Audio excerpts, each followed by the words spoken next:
தமிழ்நாடு அரசு ஒவ்வொரு குடும்பத்திடமும் கேட்கிறது, உங்க கனவை சொல்லுங்க. தமிழ்நாடு அரசின் வரலாற்று சிறப்புமிக்க முன்னெடுப்பு.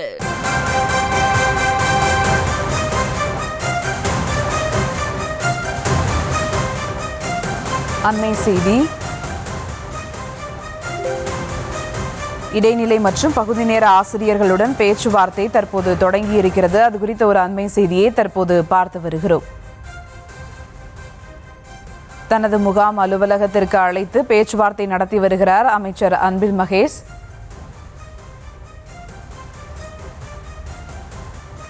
ஆசிரியர்களுடன் பேச்சுவார்த்தையானது தற்போது தொடங்கி இருக்கிறது. மேலும் விவரங்களோடு இணைகிறார் செய்தியாளர் அன்வர். வணக்கம் அன்வர், விவரங்கள்.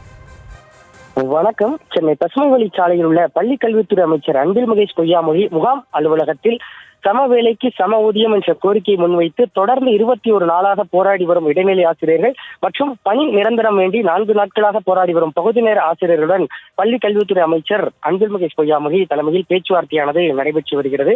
குறிப்பாக முதற்கட்டமாக தற்பொழுது தொடர்ந்து தங்களுடைய பணி நிரந்தரம் வேண்டி 4 நாட்களாக போராடி வரும் பகுதி நேர ஆசிரியர் சங்க நிர்வாகிகள் 7 பேருடன் தற்போது பசுமை வழிச்சாலையில் உள்ள இல்லத்தில் அமைச்சர் அன்பில் மகேஷ் பொய்யாமொழி தலைமையில் உள்ள பள்ளி கல்வித்துறை அதிகாரிகளுடன் இந்த பேச்சுவார்த்தையானது தற்போது தொடங்கியுள்ளது.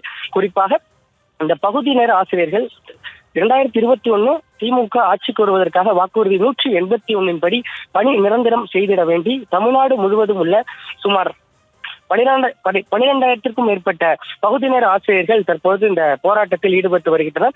குறிப்பாக அவர்கள் 2012ஆம் ஆண்டு பகுதி நேர ஆசிரியர்களாக உடற்கல்வி, ஓவியம், கணினி அறிவியல் உள்ளிட்ட கல்வி இணை செயல்பாடு பாடங்களில் சுமார் 16,549 பேர் ரூபாய் 5,000 தொகுப்பூதியத்தில் நியமிக்கப்பட்டு படிப்படியாக 12,500 ரூபாய் சம்பளமாக தற்பொழுது பெற்று வருகின்றனர்.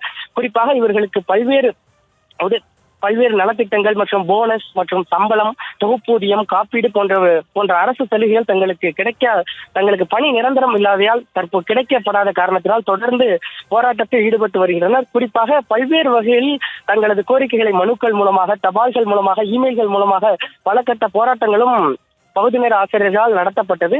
அந்த வகையில் தற்போது தங்களுக்கு பணி நிரந்தரம் வேண்டி தற்போது தொடர்ந்து தீவிரமாக 4 நாட்களாக இந்த பகுதி நேர ஆசிரியர்கள் போராடி வரும் நிலையில் தற்போது சென்னை பசுமை வழிச்சாலையில் உள்ள பள்ளி கல்வித்துறை அமைச்சர் முகாம் அலுவலகத்தில் முதற்கட்டமாக பகுதி நேர ஆசிரியர்கள் சார்பாக 7 பேர் கொண்ட குழு தற்பொழுது பள்ளி கல்வித்துறை அமைச்சர் அன்பில் மகேஷ் பொய்யாமொழி தலைமையிலான பள்ளி கல்வித்துறை அதிகாரியுடன் தற்பொழுது பேச்சுவார்த்தையானது நடைபெற்று வருகிறது.